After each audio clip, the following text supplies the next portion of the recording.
Dear learners, आपने यदि चट्टानों को ध्यान से देखा है तो आपने ये पाया होगा कि कोई भी दो चट्टानें एक जैसी नहीं दिखती है। कुछ ऐसी दिखती है जैसे शिल्पकार ने उनको तराशा है, कुछ ऐसी दिखती है जैसे किसी ने उन पर लाल रंग का पेंट कर दिया हो, और कुछ ऐसी दिखती है जैसे गुफाएं बनाने के लिए उनको खोखला कर दिया हो। चट्टानें अपने संगठन में इतनी भिन्नता लिए हुए होती है कि वे रासायनिक अपक्षय की प्रक्रिया से निरंतर गुजरती है। रासायनिक अपक्षय द्वारा चट्टानों का विखंडन हो जाता है और यह विखंडन रासायनिक प्रतिक्रियाओं के द्वारा होता है। मैं आपको इस वीडियो में यह समझाऊंगा कि किस तरह से रासायनिक अपक्षय के विभिन्न प्रकार चट्टानों में विद्यमान खनिजों में परिवर्तन कर देते हैं। रासायनिक अपक्षय की प्रक्रियाओं में जल, ऑक्सीजन, कार्बन डाइऑक्साइड और अम्लों यानी एसिड्स की महत्वपूर्ण भूमिका होती है जो चट्टानों के खनिजों में रूपांतरण करती है। विलयन, डिसोल्यूशन। रासायनिक अपक्षय सबसे अधिक विलयन प्रक्रिया के रूप में होता है। हम सभी ने पानी में नमक और चाय या कॉफ़ी में शक्कर के घुलने को देखा है।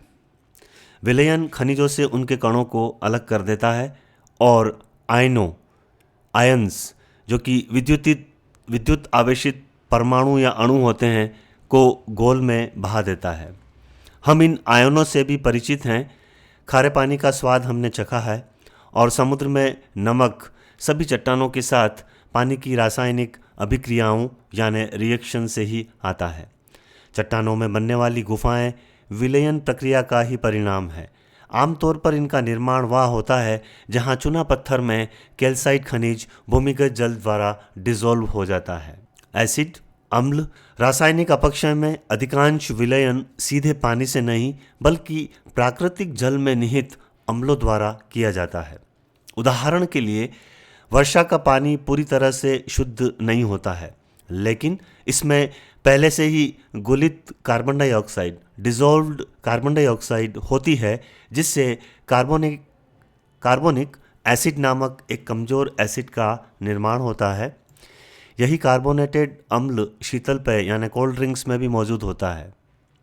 फिर जैसे ही वर्षा का पानी मिट्टी के माध्यम से छनता है, पौधों के अपघटन से बने जैविक अम्लों के कार्बनिक अम्ल में जुड़ जाने या मिल जाने से यह और अधिक अम्लीय हो जाता है।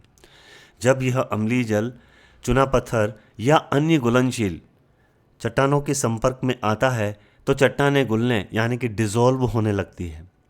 इस प्रकार समय के साथ चूना पत्थर की महत्वपूर्ण मात्रा घुलकर गायब हो जाती है।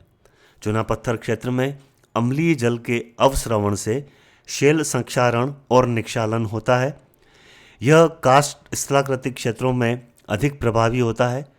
कास्ट स्थलाकृतियाँ अपक्षयन की विभिन्न रासायनिक प्रक्रियाओं द्वारा विकसित होती है, जिनमें भूमिगत जल चूना पत्थर शेल की दरारों को कार्बोनेशन के द्वारा चौड़ा कर देता है।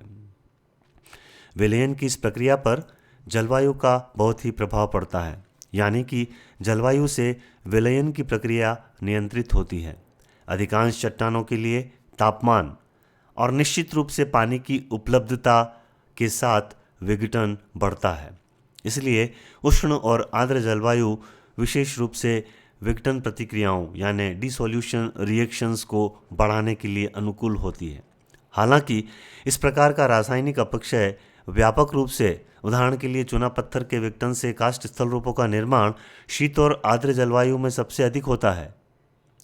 चूना पत्थर में विद्यमान कैल्साइट वास्तव में गर्म पानी की तुलना में ठंडे पानी में अधिक घुलनशील होता है। इसलिए शीतोष्ण और आर्द्र जलवायु में उष्ण और आर्द्र जलवायु की तुलना में काष्ठ का निर्माण अधिक तेजी से होता है। अच्छी तरह से जुड़ी चूना पत्थर की सतह पर कार्बोनेशन एक विच्छेदित चूना पत्थर का कुट्टिम यानी फुटपाथ बनाता है, जो संधियों के साथ सबसे प्रभावी होता है, उन्हें चौड़ा और गहरा करता है। ऑक्सीकरण, ऑक्सीडेशन। गुलित ऑक्सीजन में इलेक्ट्रॉन्स की हानि से ऑक्सीकरण की प्रक्रिया अस्तित्व में आती है। लोहा, आयरन सबसे अधिक ऑक्सीकृत होने वाला खनिज तत्व है। अन्य खनिज जो ऑक्सीकृत होते हैं उनमें मैग्नीशियम, सल्फर, एल्यूमिनियम और क्रोमियम है। ऑक्सीकरण के रूप में रासायनिक अपक्षय की प्रक्रिया अधिकांशतः आर्द्र क्षेत्रों में होती है और यह उष्ण और आर्द्र जलवायु में अधिक तेजी से संपन्न होती है, लेकिन ऑक्सीकरण के प्रमाण शीत जलवायु वाले क्षेत्रों में भी देखने को मिलते हैं।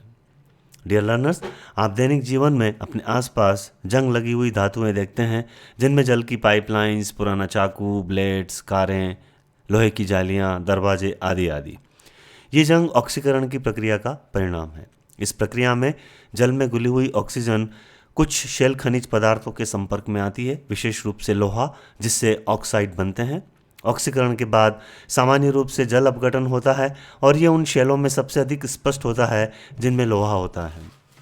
लोह धातु पर लाल कलर के या लाल रंग के धब्बे स्थलमंडल में ऑक्सीकरण का सबसे सामान्य प्रभाव है। यह प्रक्रिया जंग लगना कहलाती है। यह अनेक चट्टानों में रासायनिक अपक्षयण का आरंभिक संकेत होती है। जब लोह ऑक्सीकृत हो जाता है तो ये फेरिक आयरन बनता है, जो फिर लिमोनाइट में रूपांतरित हो जाता है। हाइड्रोलाइसिस एक रासायनिक अपक्षय प्रक्रिया है जो सिलिकेट खनिजों को प्रभावित करती है। ऐसी अभिक्रियाओं में शुद्ध पानी थोड़ा आयनाइज्ड होता है और सिलिकेट खनिजों के साथ प्रतिक्रिया यानी रिएक्शन या अभिक्रिया करता है। हाइड्रोलाइसिस के द्वारा गौण या सेकेंडरी खनिजों का भी निर्माण होता है। जल जब पोटेशियम फेल्सपार के साथ अभिक्रिया यानी रिएक्शन करता है तो क्ले खनिजों और आयंस का निर्माण होता है। आप इस चित्र में एक जैसी ग्रेनाइट की अपक्षयित और बिना अपक्षय की सतहों की आपसी तुलना द्वारा हाइड्रोलाइसिस को समझ सकते हैं।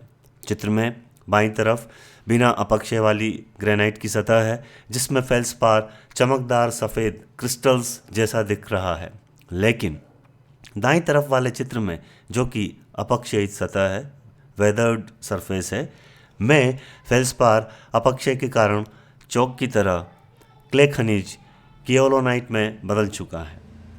फेल्सपार के अलावा सिलिकेट खनिज हाइड्रोलाइसिस प्रक्रिया से गुजर सकते हैं, लेकिन उनसे निर्मित गौण या सेकेंडरी जो मिनरल्स हैं वो अलग अलग होते हैं। जैसे पायरोक्सिन हाइड्रोलाइसिस की प्रक्रिया से क्ले खनिज क्लोराइट में बदल जाता है, जबकि ओलिवाइन इसी प्रक्रिया से क्ले खनिज सर्पेंटाइन में बदल जाता है। हाइड्रेशन, जल योजन। चट्टानों में उपलब्ध खनिज कण वर्षा जल को सोख लेते हैं। ये कण इतना पानी सोखते हैं कि कभी कभी संतृप्त यानी सैचुरेटेड हो जाते हैं। अतिरिक्त पानी से ये कण फूल जाते हैं। परिणाम स्वरूप इनका आयतन बढ़ जाता है। खनिजों का आयतन बढ़ने से उनके कणों तथा खनिजों में तनाव की स्थिति पैदा हो जाती है। फलतः चट्टान पर भारी दबाव पड़ता है। दबाव से चट्टान अपघटित हो जाती है, टूट जाती है। एनहाइड्राइट का जिप्सम में रूपांतरण हाइड्रेशन यानी जल योजन प्रक्रिया का ही परिणाम है।